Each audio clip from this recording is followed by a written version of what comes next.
Hey, everybody, it's Paul Ramsey with another 2017 NGH convention, pre-convention interview series. And I am so excited because I'm going to tell you, Charles Crenshaw just makes me happy. He just makes, every time I get to hang out with you, man, I just love my life. How have you been? I've been good. I've been good. And the sentiment goes the same. I Thank smile you. when I see you too.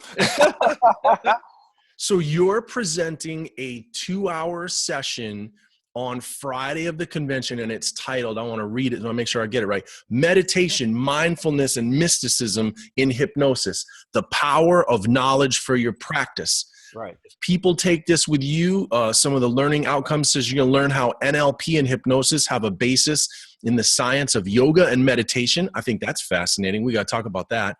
You're going to understand the relationship between disassociation that occurs in NLP and hypnosis and dispassion in meditation. You experience breath awareness meditation to note differences and similarities to self-hypnosis. Understand how the autonomic nervous system plays into meditation and trance work, and understand what the goal of meditation is in comparison to self-hypnosis and NLP. You got a lot going on, but that's 2 hours, so that makes sense. That's 2 hours. That's 2 hours. And it is an ambitious thing.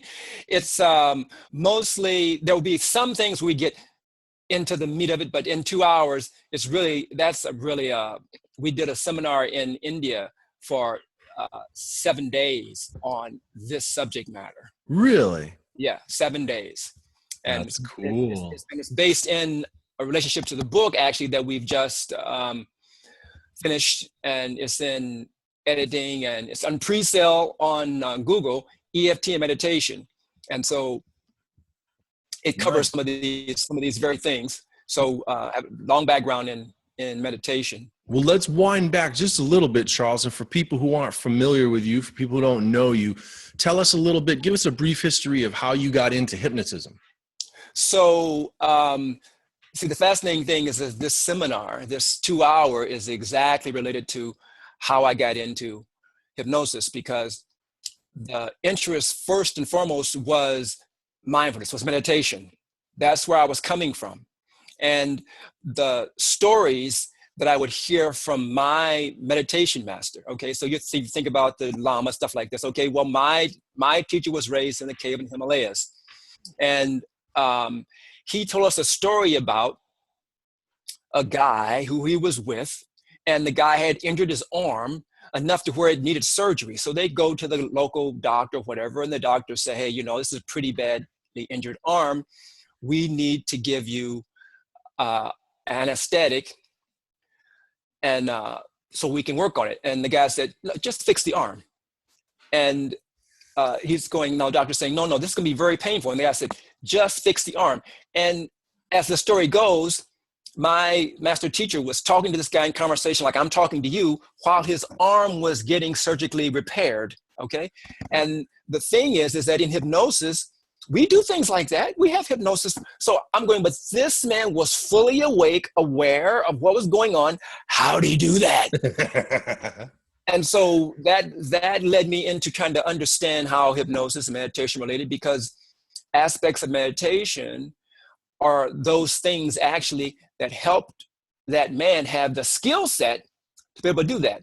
Right. And some would say, well, it's self-hypnosis. Well, where's the line? And in our book, we talk about that too. There's a very thin line, and one is knowing the actual things. So for example, my teacher, they asked him once, how do you slow your heart down? And he said, well, I just go inside and I look and said, on the sinoatrial node, there's the vagus nerve that goes and kind of powers it. He said, I just go inside and I look at that area and I just dim the light.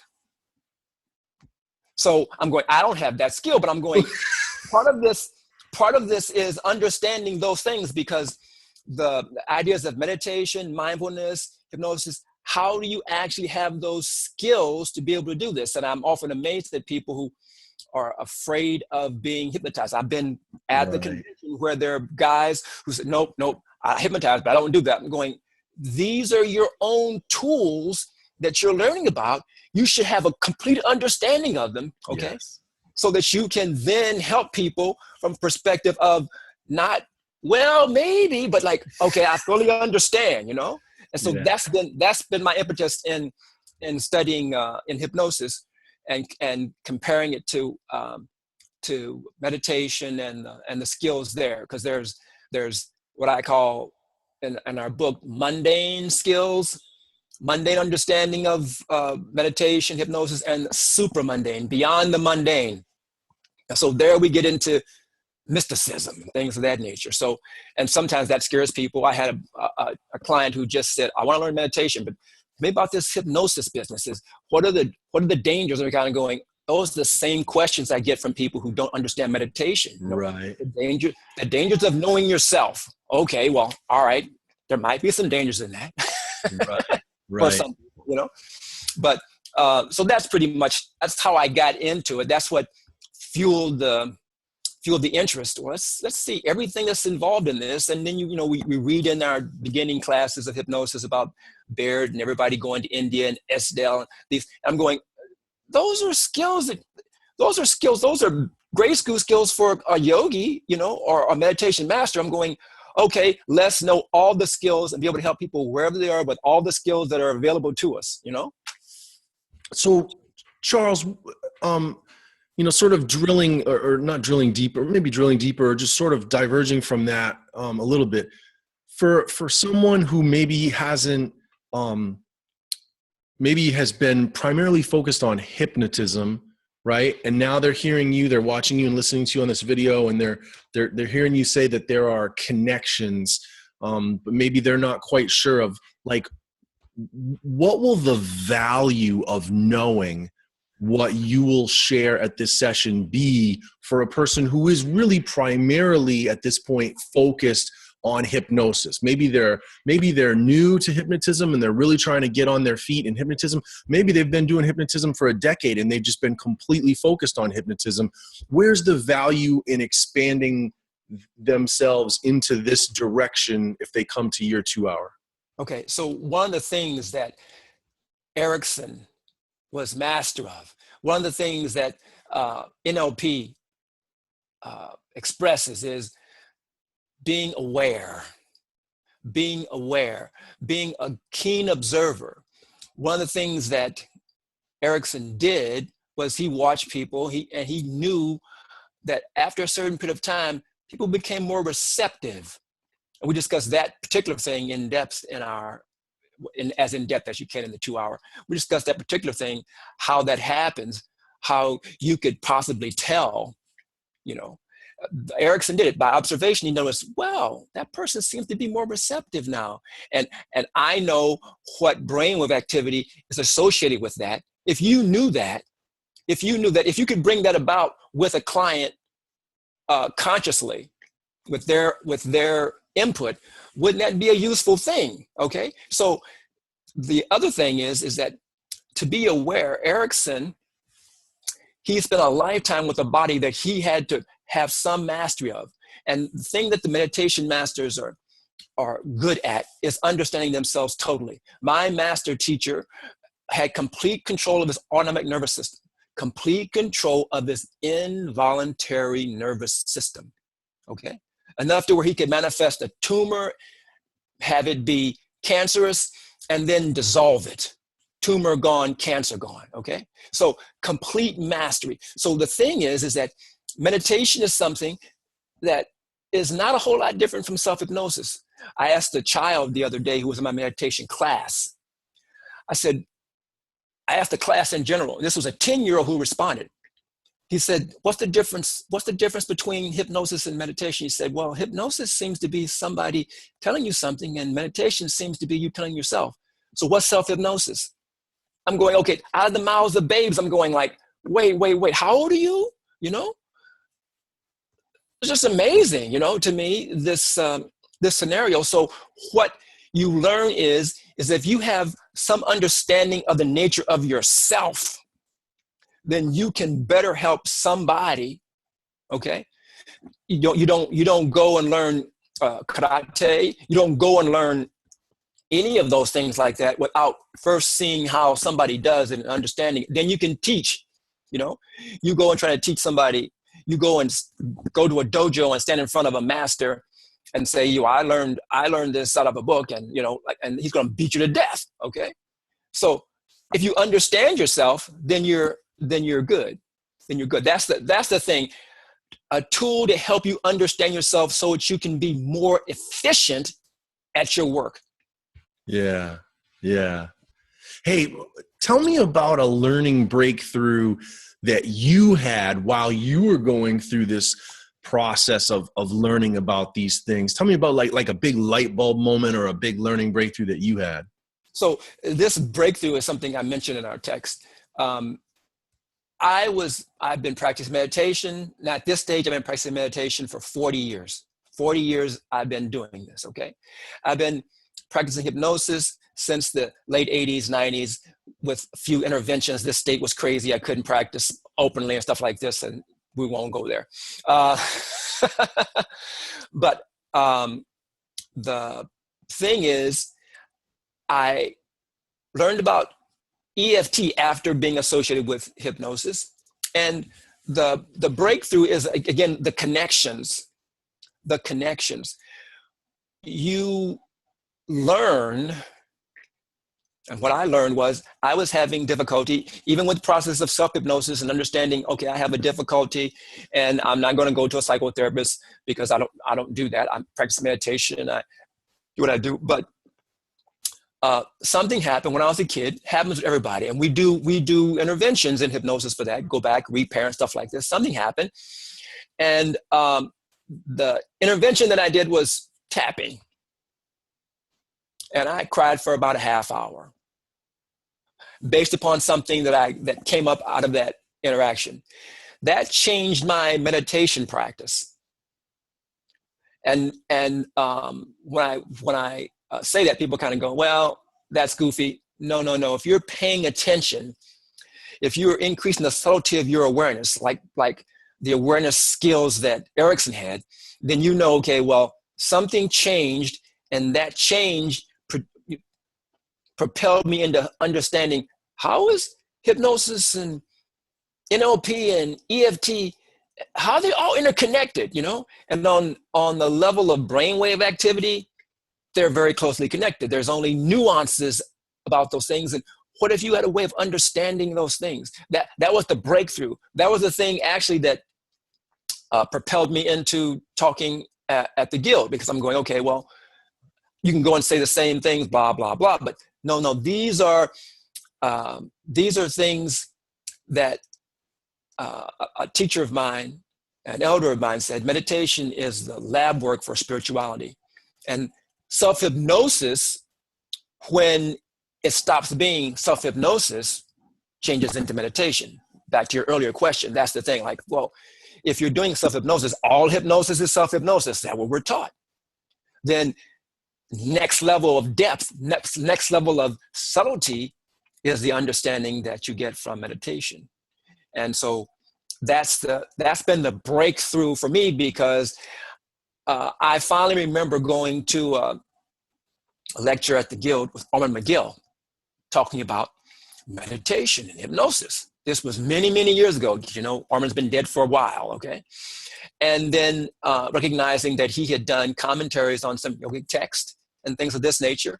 And the thing is that I'm conversant, more than conversant with those texts.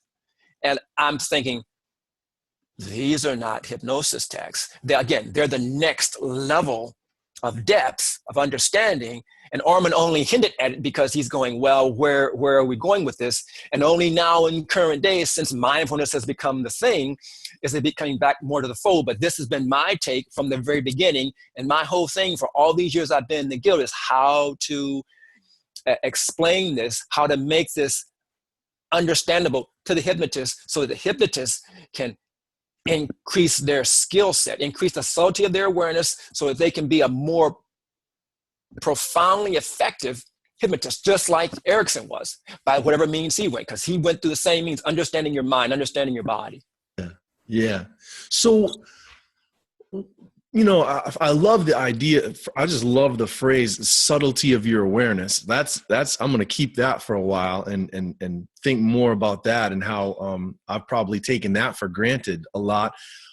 Also, I'm fascinated by this, what seems to be an idea or a belief from you. I just want to try to clarify.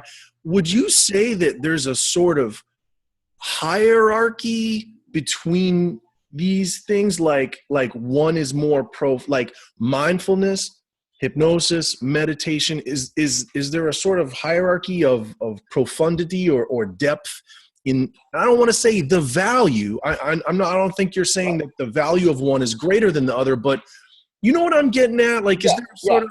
Well, this is one of the things we discuss in our book, EFT and Meditation, because there's this idea that the thing I want to express is the fact that the tools that the meditation masters have given us, okay, they have been tools for unknown amounts of time in how to increase the subtlety of our awareness, okay?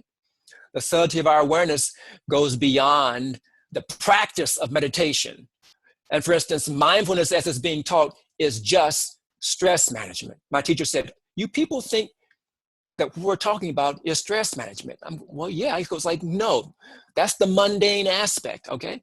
So what I'm saying is there's a place, and the name we'll give it currently is that there's a place from which all of these things flow. And you can go back to the source, understand the source. That's going to make you then again a more profound hypnotist. So as far as some scholars and things say, some researchers, they say hypnosis and meditation, the brainwave activity is exactly the same. Others disagree, but just go on that basis. But they said those folks who say it's the same said there's a qualitative difference between the two. Okay, they said we don't understand it, but there's a qualitative difference. So now I'm saying if something's more profound, it's the awareness, the awareness of that meditation is noted for getting you to. It could be said to be more profound than the state of hypnosis, if you will. Okay. Yeah. So, and then what I want to see is and because I've had the chance to be hooked up to 64-pin EEG, okay, and I've done practices related to meditation, and I've made my brain light up on one side, and then within a few breaths, made it light up on another side at will, okay. And what I would like to see is some researcher take a person in self-hypnosis, a person in hypnosis, a person who has skill set better than mine, hopefully, and then look at the brains and see, okay, from the mundane aspect, where are they different? Right. But they might not be from the mundane aspect. Right. That might be that qualitative thing that they were saying, there's some difference here, we know. And so, there's a story. My teacher was at the Menninger Foundation. They examined him under strict scientific protocol, okay? And he did some extraordinary things. He did things that appeared to be magic, and magic is one of the things. I mean, I think of my mentor, Will Horton, talking to me about magic and how magic we need to keep the mystery in things, okay?